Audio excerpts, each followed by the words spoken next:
So, I'm going to start off this podcast by telling you how much I hate you right now. Not being mean, but how could you let me read that? I cried a lot, actually. It's really sad. I didn't know what I was reading, and I had tears streaming down my face, and it's kind of your fault, Mr. Gilroy. A little bit your fault. So, I did my questions, and I'll start off with the summary. Pretty much, it's Mitch Albom takes his college, is thinking about his college graduation, and of his favorite professor, which is Morrie Schwartz, and gives him a monogrammed briefcase. So there's tears and sadness, and Mitch promises that he's gonna keep in touch with Morrie, and he's gonna stay close because Morrie says he's one of the good ones. But 16 years later, Morrie is diagnosed with ASL, which is Lou Gehrig's disease, and he ends up, Mitch is flipping through the television after a long day at work, and he's talking, he's pretty much just on the phone with his wife. His wife wants to have kids. He is like, oh yeah, we'll have them eventually, don't worry about it. When in all reality, he doesn't want that. He doesn't think he has time for it. He doesn't understand, the value of having the children. And, they ended up, he goes and he finds the television and he sees Morrie on there. And Morrie's going off about how, he has this disease and how he's gonna die. And, that really hits, Mitch hard. And he decides, you know what, I need to go see him. I need to make up for that promise that I never kept. So he goes and he sees him. And he doesn't really have that much of a thought to go back after he goes for the first time. But then he goes to work and he works himself to death. And he's exhausted. And all I can think about is Morrie. And he just keeps thinking about Morrie.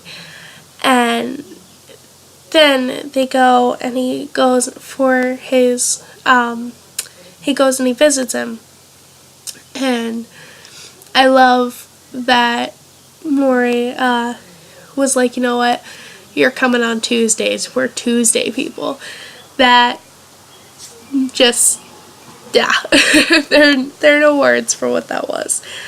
And he was just, it was an amazing book. It really was. And I loved how he was saying that you're like a baby, and he goes on and on about how, I think the exact quote is, I didn't write it down, but it's like, you start off an infant and you're craving this attention, and you cry to be held, and you cry to do this, and you pretty much all you do is cry and want affection, and you need help, and that's kind of how you end your life. You cry all the time, and you need that help, and you need people to take care of you. And and I really loved The Perfect Day, because when I was reading this, and he says pretty much all he wants to do is have a breakfast like he used to, and a lunch like he used to, with his wife and his kids and family and his best friends, and he wants it to be a pretty much ordinary day with faces that you'd see all the time. But if he can have that last few hours of being normal and not sick and enjoy his family, and if his family were able to remember him like that instead of sick, I mean, who wouldn't want that? So I really love this book, and just tears. Like, no. I really liked the one quote. The, love is the only rational act. And that kind of confuses me. I don't understand, because love isn't rational. There's nothing about love that is rational, but if you think about it, it also is at the same time, because you don't think about it, you just do. Like, I remember with my my friend had a baby, and I saw that baby for the first time, and you just feel this love, and you want to cry because of how beautiful the moment is, and you don't think about it. It happens, and I guess I could see how it's rational and irrational at the same time, but it still is crazy to think about. It's mind-boggling, actually.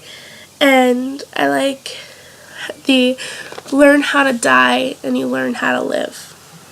That kind of breaks my heart.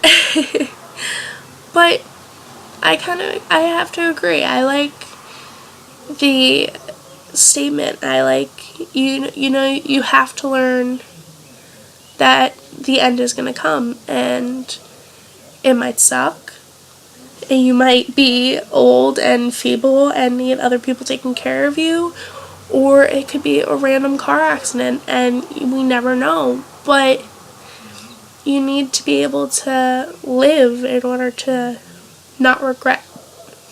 And I think that's something that we all need to realize. And I watched the movie too, but it was still a tearjerker. But they didn't have as many flashbacks. I don't understand why they changed things. It makes me mad when they change things.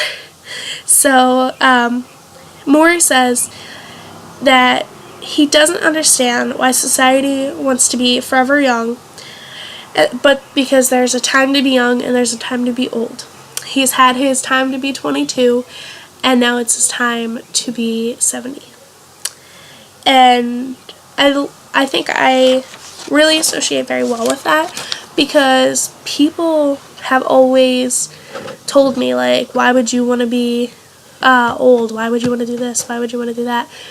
In all reality, I don't understand why people get Botox and lip injections and make themselves young again. And in all reality, you're not making yourself young. You're just putting harmful things into your body. And they don't think about growing old with someone, and they don't think about the love and the goofiness that you can have. Like, my grandma, she and her husband and her, they are so funny when they get together, because they still fight like my boyfriend and I do, who have only been dating a year. But they fight and they bicker and they joke, and to be able to have that relationship with someone for years and never get sick of them and always have them there no matter what, I think that's kind of beautiful. And wow, I've gone for like 9 minutes. Sorry, Mr. Gilroy. But I'll conclude that there. We have a discussion, so I'll let you go, and that'll be the end of my podcast.